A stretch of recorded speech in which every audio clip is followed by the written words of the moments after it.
parcs naturals. I precisament per a protegir del foc el Parc Natural de la Devesa del Saler, s'acaba d'instal·lar fa no res un sistema que funciona amb canons d'aigua. És la primera resposta en cas d'incendi mentre que arriben els bombers. Com funcionen? Ens ho explica bé el nostre col·laborador i enginyer forestal, Ferran Dalmau. Bon dia, amics i amigues de la Via Verda. Avui ens hem vingut fins al Parc Natural de la Devesa del Saler, Albufera de València, per a mostrar-vos un sistema que hem instal·lat així de defensa contra incendis forestals. Aquestes torres que veieu així són un sistema de defensa contra incendis i en total, com és, tenien 8 torres i bàsicament el que fan és generar una línia de defensa en la que humectem la vegetació per a intentar evitar que en cas d'incendi el foc propague per aquest sector. Este és un dels viaris més importants de la Devesa del Saler perquè és on viu tota la gent. Estem parlant d'unes 6.000 persones a l'estiu i en cas d'incendi aquestes persones tenen que poder eixir i els mitjans d'emergència tenen que poder entrar. Com podeu veure, les torres estan instal·lades o apoyades en el viari i se calcula que el cap de la torre té que eixir 1,5 metres, 2 metres per dalt de la capçada dels arbres perquè els arbres continuen creixent per a poder tirar aigua cap a este costat, que és on estan les cases, y cap a este altre costat, que es donde está el Parc Natural. La instalación es totalmente autónoma. Toda la electricidad, la energía que consumimos, la suministramos de unas placas solares instaladas en la cubierta del depósito.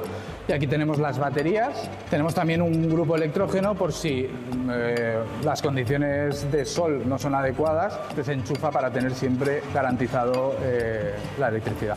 Según las órdenes que le enviamos, abriremos un sector y echaremos agua por unas torres u otras según nos interese dónde esté el incendio. Y ahí está preparada la ampliación del sistema. Así podeu veure estos huecos que queden así. Eso no aniran la resta de bombes quan s'amplie el sistema. Una de les principals qüestions que tenim que gestionar en este parc natural és el tema de la continuïtat de la vegetació. Així podem veure el que s'anomena combustible sin escala. Per exemple, com la Pinocho no arriba ni a tocar terra perquè les enfiladisses constitueixen tota una maranya llesca pura que arriba des de terra fins a la capçada dels arbres. Altre dels elements del sistema de defensa contra incendis al Saler són els hidrants per a poder alimentar els camions de bombers en cas de necessitat. Té la capacitat de posar un camió de bombers cada minut damunt de la vegetació. Com podeu veure, aquest tipus d'estructura, una estructura més adevesada, una estructura més aclarida al costat de les cases, és fonamental perquè així, encara que caiguera una espurna, podria provocar un foc de superfície, però el foc no tindria capacitat per a pujar a la part alta dels arbres. Per això és important generar àrees concretes com esta per a poder accedir al bosc i per a poder atacar el foc. El que podeu veure amb les imatges del dron és com la línia de defensa està portant aigua en el viari estratègic amb l'objectiu d'assegurar una possible evacuació i una possible entrada dels mitjans. Penseu que un foc forestal impactant contra aquest edifici pot provocar que el foc forestal es convertisca en un foc d'estructura. D'ahí la importància de dur endavant accions coordinades. Hem instal·lat una sèrie de sensors que el que fan és monitoritzar la massa forestal. Tenim sensors d'humitat, tenim sensors de temperatura que controlen també l'estat de la vegetació, sensors clavats baix terra per a veure la humitat del sòl. I amb això el que fem és calcular el risc d'incendi. I en cas d'incendi poden activar el sistema de forma automàtica mentre arriben els primers camions. Altre dels elements crítics en matèria d'incendis que afecten zones poblades són els jardins. Quan passem de la massa forestal que té moltíssima necromassa i no té una aportació d'aigua de rec a una zona com este jardí.